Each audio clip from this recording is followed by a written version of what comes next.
ಆತ್ಮೀಯರೇ, ಮೊರಾರ್ಜಿ ದೇಸಾಯಿ ಮಾದರಿ ವಸತಿ ಶಿಕ್ಷಣ ಶಾಲೆ ಯಾದಗಿರಿ ಜಿಲ್ಲೆಯ ಲಿಂಗೇರಿ ಅನ್ನೋ ಗ್ರಾಮದಲ್ಲಿ ಇವತ್ತು ಅದ್ರ ಬಗ್ಗೆ ಮಾತನಾಡೋಣ ಅಂತ ಬಂದಿದ್ದೀನಿ. ಏನಪ್ಪ ಅಂದರೆ ಇಲ್ಲಿನ ಅವ್ಯವಸ್ಥೆ ನೋಡಿದ್ರೆ ಇನ್ನೂ ಯಾವ ಕಾಲದಲ್ಲಿ ಇದ್ದೀವಿ ನಾವು ಅನ್ನೋಂಥ ಯೋಚನೆ ಬರುತ್ತೆ. ಸಾವಿರಾರು ಕೋಟಿ ರೂಪಾಯಿ ಇದೊಂದು ಯೋಜನೆಗೆ ಸರ್ಕಾರ ಮುಡುಪಾಗಿಡುತ್ತೆ ಪ್ರತಿ ವರ್ಷ. ಆದರೆ ಅದೆಲ್ಲ ಯಾರ ಪಾಲಾಗ್ತಾ ಇದೆ? ಬಹುಶಃ ಮೊರಾರ್ಜಿ ದೇಸಾಯಿ ಅವರೇನಾದರೂ ಇವತ್ತು ಬದುಕಿದ್ದಿದ್ರೆ ಏನಾಗ್ತಾ ಇತ್ತು, ಅವರು ಯಾವ ರೀತಿ ಇದಕ್ಕೆ ಪ್ರತಿಸ್ಪಂದಿಸ್ತಾ ಇದ್ರೋ ಗೊತ್ತಿಲ್ಲ. ರಾಜ್ಯ ಸರ್ಕಾರದ ಮಹತ್ವಾಕಾಂಕ್ಷಿ ಯೋಜನೆ ಇದು, ಮೊರಾರ್ಜಿ ದೇಸಾಯಿ ವಸತಿ ಶಿಕ್ಷಣ ಶಾಲೆಗಳು ಅನ್ನುವಂಥ ಯೋಜನೆ. ಅತ್ಯಂತ ಸರಳವಾಗಿ ಜೀವನ ಸಾಗಿಸಿದ ವ್ಯಕ್ತಿಗೆ, ಅವರ ವ್ಯಕ್ತಿತ್ವಕ್ಕೆ ಅಗೌರವ ತರುವಂತಹ ಚಟುವಟಿಕೆಗಳು ಆ ವಸತಿ ಶಾಲೆಗಳಲ್ಲಿ ನಡೀತಾ ಇದೆ. ಇದು ಇಡೀ ರಾಜ್ಯದಲ್ಲಿ ನಡೀತಾ ಇರೋದು ದುರಂತ. ನಾವೀಗ ನೋಡುವಂಥ ದೃಶ್ಯ ಯಾದಗಿರಿ ಜಿಲ್ಲೆ ಲಿಂಗೇರಿ ಗ್ರಾಮದ ವಸತಿ ಶಾಲೆ. ಬಹುಶಃ ಯಾವುದಾದ್ರೂ ಕಸಾಯಿಖಾನೆ, ಗಟಾರ, ಹಂದಿಗೂಡು ಇವೆಲ್ಲವನ್ನು ಮೀರಿಸುವಂಥ ದೃಶ್ಯ ಏನಾದರೂ ಇದ್ದರೆ ಅದು ಈ ಗ್ರಾಮದಲ್ಲಿ ಸಿಗುತ್ತೆ, ಆ ವಸತಿ ಶಾಲೆಯಲ್ಲಿ ಸಿಗುತ್ತೆ. ಕಂಪ್ಯೂಟರ್ ಲ್ಯಾಬ್ನಲ್ಲಿ ವೈರ್ಗಳು, ಸ್ವಿಚ್ ಬೋರ್ಡ್ಗಳು ಎಲ್ಲ ಕಿತ್ತೋಗಿವೆ. ಶೌಚಾಲಯಗಳನ್ನು ನೋಡಿದ್ರೆ ಅದನ್ನು ಶುಚಿಗೊಳಿಸಿ ವರ್ಷಗಳೇ ಕಳೆದಿರಬಹುದು. ಬಹುಶಃ ವಿದ್ಯಾರ್ಥಿಗಳಿಗೆ ನಿಗದಿ ಮಾಡಿದ ಮೆನು ಪ್ರಕಾರ ಊಟ ತಿಂಡಿ ಕೊಡ್ತಾ ಇಲ್ಲ. ಆದರೆ ಆ ಮಕ್ಕಳು ಬೈಕ್ಗೆ ಊಟ ಕೊಡ್ತಾರೆ, ನಮಗೆ ಇವತ್ತು ಇಂಥದ್ದು ಕೊಟ್ಟಿದ್ರು, ಮಧ್ಯಾಹ್ನ ಹಿಂಗೆ ಕೊಟ್ಟಿದ್ರು, ಸ್ವೀಟ್ ಕೂಡ ಕೊಡ್ತಾರೆ ಅಂತ ಹೇಳ್ಕೊತಾರೆ. ಆದರೆ ಅದನ್ನೆಲ್ಲ ನೀವು ಅಲ್ಲಿ ನೋಡಬೇಕು. ಬಹುಶಃ ಆಯಾಗಳನ್ನ ಕೆಲಸಕ್ಕೆ ಇಟ್ಕೊಂಡಿಲ್ಲ ಅನಿಸುತ್ತೆ, ಅಥವಾ ಇಟ್ಕೊಂಡಿದ್ರು ಅವ್ರಿಗೆ ಯಾವುದೋ ಒಂದು ಅಡ್ಜಸ್ಟ್ಮೆಂಟ್ ಮೇಲೆ ಲೀವ್ ಕೊಟ್ಟಿರ್ತಾರೆ. ಅದಕ್ಕೋಸ್ಕರ ಆ ಮಕ್ಕಳ ಕೈನಲ್ಲೇ ಕಸ ಗುಡಿಸ್ತಾರೆ.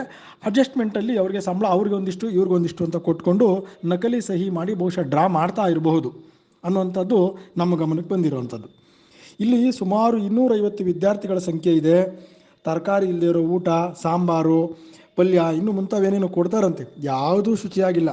ಅಡುಗೆ ಪಾತ್ರೆ ನೋಡಿದ್ರೆ ವಾಂತಿ ಮಾಡ್ಬೋದು, ಅಲ್ಲೇ ಆರಾಮಾಗಿ ವಾಂತಿ ಮಾಡಿಬಿಡ್ಬೋದು, ಅಷ್ಟು ಚೆನ್ನಾಗಿ ಗಬ್ಬಾಗಿ ಇಟ್ಕೊಂಡಿದ್ದಾರೆ ಇವರು. ಉಪ್ಪಿನಕಾಯಿ ತಯಾರು ಮಾಡಿದ್ದು ಬೋಪ, ಯಾವ ಕಂಪನಿ ಯಾರು ಅನ್ನೋದು ಗೊತ್ತಿಲ್ಲ. ವಿದ್ಯಾರ್ಥಿಗಳಿಗೆ ಸ್ನಾನಕ್ಕೆ ಬಿಸಿನೀರು ಕೂಡ ಕೊಡಲ್ಲ, ತಣ್ಣೀರಿನಿಂದ ಸ್ನಾನ ಮಾಡಬೇಕು. ಆ ನೀರಿನ ಟ್ಯಾಂಕ್ ನೋಡಬೇಕು ನೀವು, ಎಷ್ಟು ಗಬ್ಬೆದ್ದೋಗಿದೆ ಅನ್ನೋದನ್ನು. ವಿದ್ಯಾರ್ಥಿಗಳು ರಜೆ ಹಾಕಿದ್ರೆ 100 ರೂಪಾಯಿ ದಂಡ ಹಾಕ್ತಾರಂತೆ. ಅಂಥವೆಲ್ಲ ಮಾಡ್ತಾರೆ, ಯಾಕೆಂದರೆ ಸಂಜೆ ಖರ್ಚಿಗೆ ಬೇಕಲ್ಲ ಇವ್ರಿಗೆ, ಪಾಪ ಎಲ್ರಿಗೂ.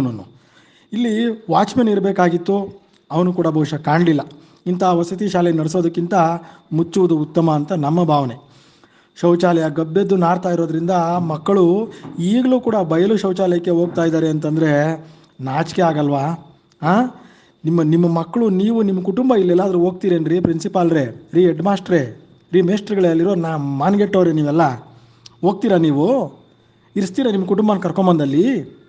ಪೇಂಟ್ ಹೊಡೆದು ಎಷ್ಟು ವರ್ಷ ಆಯಿತು? ಆ ದುಡ್ಡೆಲ್ಲ ಏನಾಗ್ತಾ ಇದೆ? ನಾಚಿಕೆ ಆಗಲ್ಲ ನಿಮಗೆ? ಮುಖ್ಯಮಂತ್ರಿಗಳೇ, ಶಿಕ್ಷಣ ಸಚಿವರೇ, ಉಸ್ತುವಾರಿ ಸಚಿವರೇ, ಸ್ಥಳೀಯ ಶಾಸಕರೇ, ಶಿಕ್ಷಣ ಇಲಾಖೆಯ BEO, DDP, DD ಇನ್ನೂ ಯಾರ್ಯಾರು ಮಹಾನುಭಾವರು ಇದ್ದೀರೋ ಎಲ್ಲರೂ ಬನ್ರಪ್ಪ, ಬಂದು ನೋಡಿ ಅಲ್ಲಿನ ಸ್ಥಿತಿ ಗೊತ್ತಾಗುತ್ತೆ. ಅಲ್ಲಿ ಆ ದೃಶ್ಯದಲ್ಲಿ ಒಂದು ಕಡೆ ನೋಡಿದೆ, 5-6 ಟೊಮೊಟೊ ಇದೆ ರೀ, ಅಷ್ಟೇ. ಒಂದು 10 ರೂಪಾಯಿ ಕೊತ್ತಂಬರಿ ಸೊಪ್ಪು, ಕರಿಬೇವು ಏನೋ ಇತ್ತು. ಇನ್ನು ಕೆಟ್ಟೋಗಿರೋ ತರಕಾರಿ, ಬೇಳೆ ಕಾಳು ಎಲ್ಲವನ್ನು ಕಣ್ಣಾರೆ ನೋಡಿದ್ರೆ ಆ ಮಕ್ಕಳು ಇದನ್ನೆಲ್ಲ ತಿನ್ನೋದಕ್ಕಿಂತ ಸುಮ್ಮನೆ ಇರೋದು ಮೇಡು. ಶಿಕ್ಷಣ ವಂಚಿತರಾಗೋದೇ ಮೇಲು ಅಂತಲೇ ಅನಿಸುತ್ತೆ. ಯಾಕೋ ಯಾವುದೇ ಕಾರಣಕ್ಕೂ ಈ ರಾಜ್ಯದಲ್ಲಿ, ಈ ದೇಶದಲ್ಲಿ 100% ಶಿಕ್ಷಣ ಮಾಡೋಕ್ಕಾಗಲ್ಲ ಸಾಕ್ಷರತೆನ. ಇಂಥ ಗಬ್ಬೆದ್ದೋಗಿರೋಂಥ ಈ ಅವ್ಯವಸ್ಥೆಯಲ್ಲಿ ಎಲ್ಲರಿ ಮಕ್ಕಳನ್ನ ಓದ್ಸೋಕ್ಕಾಗತ್ತೆ?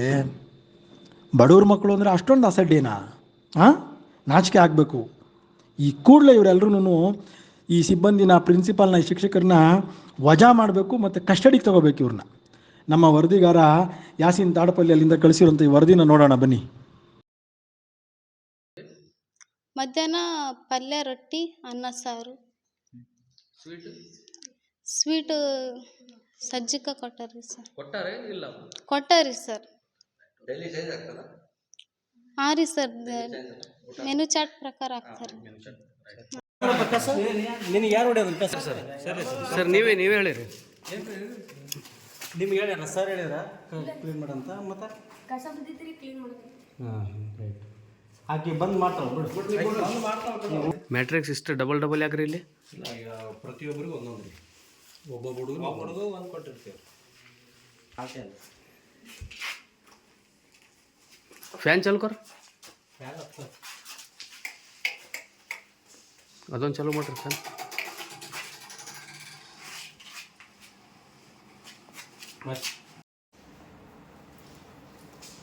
मेडिकल स्टाफ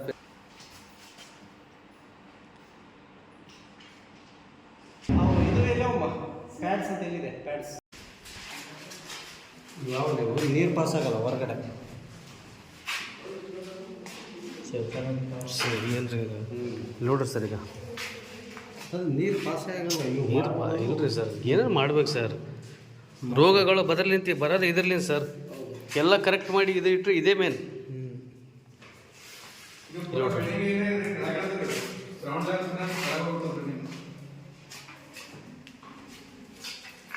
ನೋಡ್ರಿ ಸರ್ ಒಂದು ಸ್ವಚ್ಛ ಇಲ್ಲ ಏನಿಲ್ಲ. ಇದು ಯೂಸರ್ ಮಾಡ್ತಾರೆ ಸರ್ ಗಡಿ ಒಂದು ನಡೆದಾಗ ನೀರು ಬರಂಗಿಲ್ಲ ಸರ್.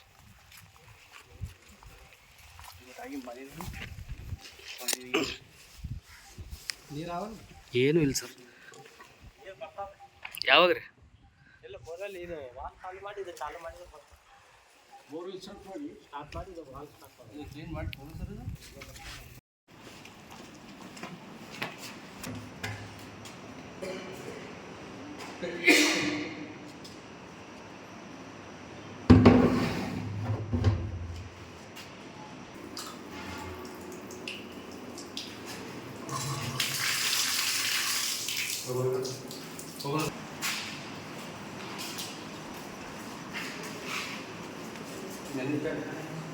ಇಲ್ಲ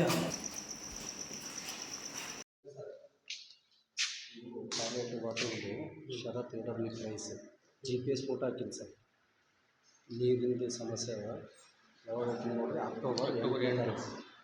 October with GPS photo sir.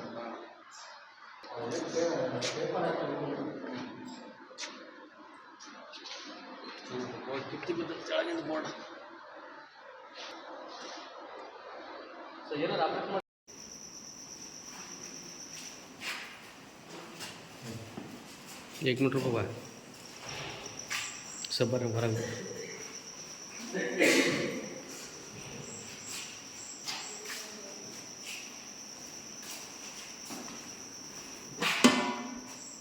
Sir ಉಪ್ಪಿಟ್ಟೇನು ಮುಂಜಾನೆ ನಾಷ್ಟ ಮಾಡಿದ್ದು?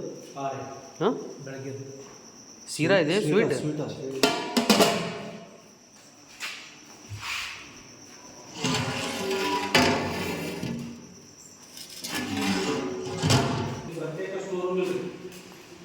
ಒಂದು ಮಾಡ್ಬೇಕಲ್ಲ ಸರ್ ಯಾವುದಾರ ಒಂದು ರೂಮು ಸ್ಟೋರ್ ರೂಮ್ ಎಲ್ಲರೂ ನಿಮ್ಮಲ್ಲಿ ಖಾಲಿ ಇದ್ದು ಪಂಪ್ ಹೊಸದ ಅದ್ರಾಗೆ ಇಟ್ಕೊಂಡಿದ್ವಿ. ಹಾಂ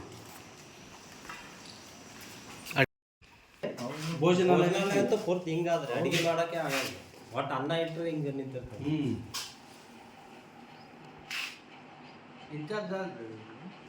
ಯಾವುದು ಕೆಳಗಿಂದ ಇನ್ನು ಹಾವು ಬರ್ತಿದ್ವು. ಹಾವು ಬರತ್ತಲ್ಗ ಅವ್ರು ಅಲ್ಲೆಲ್ಲ ಪ್ಯಾಚ್ ಮಾಡಿಬಿಟ್ಟಿದ್ರು.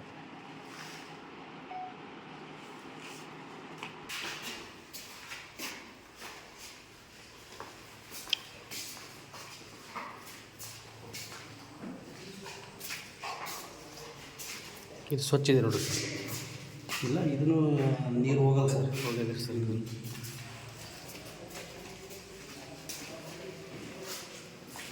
ಅಟ್ಲೀಸ್ಟ್ ಇಷ್ಟರ ಇರ್ಬೇಕು ಸರ್ ಕ್ಲೀನ್. ಮೇಂಟೈನ್ ಮಾಡ್ತಾರೆ ಸರ್ ಹುಡುಗರು ಎಷ್ಟು ಹೇಳಿದ್ರೆ ಅವರು.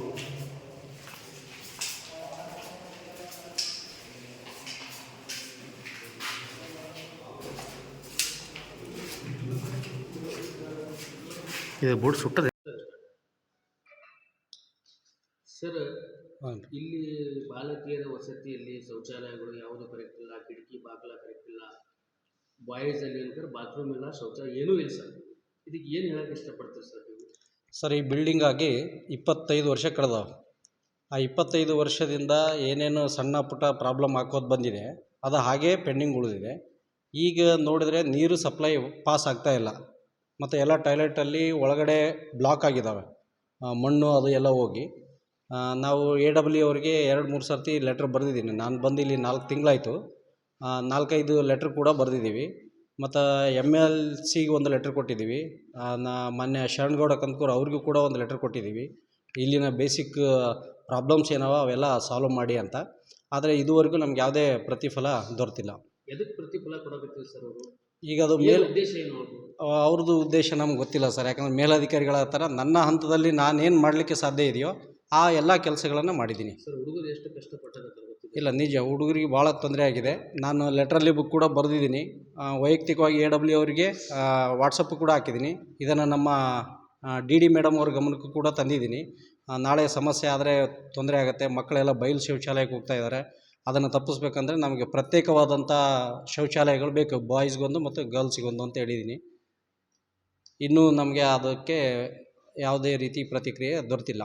ಸರ್ ಕಸ ಹೊಡೆಯೋದಕ್ಕೆ ಇಲ್ಲಿ ಯಾರೂ ಇಲ್ಲ, ಕಸ ಹೊಡ್ಯಕ್ಕಿದ್ದಾರೆ ಇಬ್ಬರು. ಹುಡುಗರು ಹೊಡೆಯಕತ್ತಾರಲ್ಲ ಸರ್ ಇಲ್ಲಿ? ಇಲ್ಲ, ಅದು ಏನೋ ವಿಡಿಯೋ ಮಾಡಿದ್ದೀವಿ. ಹೌದು, ನೀವೇನೋ ಬಂದಿರಿ ಅನ್ನೋ ಭಯಕ್ಕೆ ಕಸ ಬಿದ್ದದ ಬೈತಾರೆ ಅನ್ನೋದಕ್ಕೆ ಹೊಡೆದಿರ್ಬೋದು. ಬಟ್ ಲಂಚ್ ಬ್ರೇಕ್ ಆದಮೇಲೆ ಇಬ್ಬರು ಕಸ ಹೊಡೆಯೋರಾದ್ರೆ ಅವ್ರು ಹೋಗಿ ಬಾಯ್ಸ್ ಹಾಸ್ಟೆಲ್ ಮತ್ತು ಗರ್ಲ್ಸ್ ಹಾಸ್ಟೆಲ್ ಕಸ ಹೊಡಿತಾರೆ. ತಪ್ಪಲ್ಲ ಸರ್ ಅದು?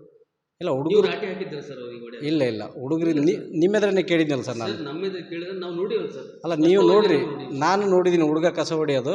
ನಾನು ನಿಮ್ಮೆದ್ರೇನು ಹುಡುಗನ ಕೇಳಿದೆ, ನಿಮ್ಗೆ ಕಸ ಹೊಡ್ಲಿಕ್ಕೆ ಹೇಳ್ತೀವಿ ನಾವು ಅಂತಂದರೆ ಇಲ್ಲ ಅಂತಂದ. ಈಗ ಯಾಕೆ ಹೊಡ್ಲಿಕತ್ತಿ ಅಂತ ಕೇಳಿದೆ ನಾನು. ಹುಡುಗರು ಕೇಳ್ತೀವಿ ಸರ್. ಇಲ್ಲ, ಹುಡುಗರು ಏನಂದರೆ ಭಯಕ್ಕೆ ಹೊಡೆದಿರ್ಬೋದು, ಏನಪ್ಪ ಯಾರೋ ಬಂದಾರೋ ವಿಸಿಟ್ ಆಗ್ತದ. ಸರ್ ಇಲ್ಲಿ ಗೇಟ್ ಕೀಪರ್ ಇಲ್ಲ, ವಾಚ್ಮನ್ ಇಲ್ಲ, ಡಾಕ್ಟರ್ ನರ್ಸ್ ಮೇಡಮ್ ಇದ್ದಾರೆ ಸರ್ ಇಲ್ಲಿ? ನರ್ಸ್ ಅದಾರ ರೀ, 24 hours ಇಲ್ಲೇ ಡ್ಯೂಟಿ ಮಾಡ್ತಾರೆ, ಇಲ್ಲೇ ಇರ್ತಾರೆ. ಅವ್ರಿಗೆ ಒಂದು ಕ್ವಾರ್ಟರ್ಸ್ ಅಲಾಟ್ಮೆಂಟ್ ಮಾಡಿದ್ದೀವಿ. ಔಟ್ಸೋರ್ಸು. ಚೇಂಬರ್ ಎಲ್ಲಿದೆ ಸರ್? ಯಾರು ಚೇಂಬರು? ನರ್ಸ್ ಮೇಡಮ್ ಇಲ್ಲೇ ಟ್ರೀಟ್ಮೆಂಟ್ ಮಾಡ್ತಾರೆ. ಇಲ್ಲಿ ಬಂದಾಗ ಸಪೋಸ್ ಏನಾದರೂ ಈವ್ನಿಂಗ್ ಟೈಮ್ ಆದರೆ ಬಾಯ್ಸ್ ಹಾಸ್ಟೆಲ್ ಮುಂದ್ಗಡೆ ಒಂದು ಪಾಯಿಂಟ್ ಕೊಟ್ಟಿದ್ದೀವಿ, ಅವ್ರಿಗೆ ಚೇರ್ ಹಾಕೊಂಡು ಕೂತ್ಕೋತಾರೆ.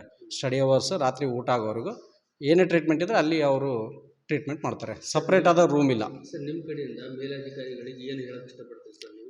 ನಾನು ಇಲ್ಲಿ ಬಡ ಮಕ್ಕಳು ಬರ್ತವೆ, ಆ ಮಕ್ಕಳು ವಿದ್ಯಾಭ್ಯಾಸಕ್ಕೆ ಅನುಕೂಲ ಆಗುವಂಥ ಎಲ್ಲ ಬೇಸಿಕ್ ಫೆಸಿಲಿಟಿನ ಕೊಟ್ಟರೆ ಮಕ್ಕಳು ಶಿಕ್ಷಣದ ಕಡೆ ಕಾನ್ಸಂಟ್ರೇಟ್ ಮಾಡ್ತಾರೆ. ಹಾಗಾಗಿ ಮೇಲಾಧಿಕಾರಿಗಳು ನಮ್ಮ ಲೆಟ್ರಿಗೆ ಸೂಕ್ತ ಪ್ರತಿಕ್ರಿಯಿಸಿ ಬೇಕಾಗಿರ್ತಕ್ಕಂಥ ಮೂಲ ಸೌಲಭ್ಯ ಒದಗಿಸಿಕೊಟ್ರೆ ತುಂಬ ಅನುಕೂಲ ಆಗುತ್ತೆ. ಸಾರ್ವಜನಿಕರು ಎಲ್ಲ ಅನ್ಕೋತಾರೆ ಮೊರಾರ್ಜಿ ಶಾಲೆಯಲ್ಲಿ ಭಾಳ ಫೆಸಿಲಿಟೀಸ್ ಇದೆ, ಇಲ್ಲಿ ನೋಡಿದರೆ ಏನೂ ಫೆಸಿಲಿಟೀಸ್ ಇಲ್ಲ ಸರ್ ಇಲ್ಲಿ.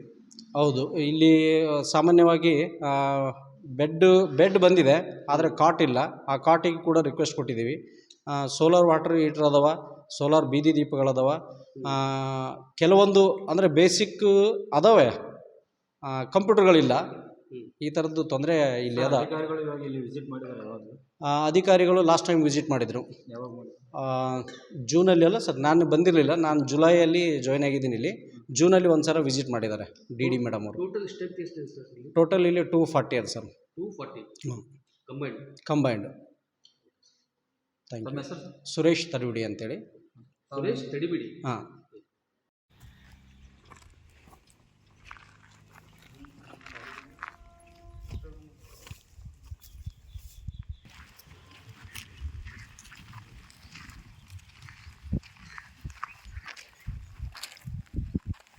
ಅದು ಹೊಡೆದ್ಬಿಟ್ಟದು. ಆ ನೀರು ಈ ಕಡೆ ಬರ್ಕತ್ತಾವ.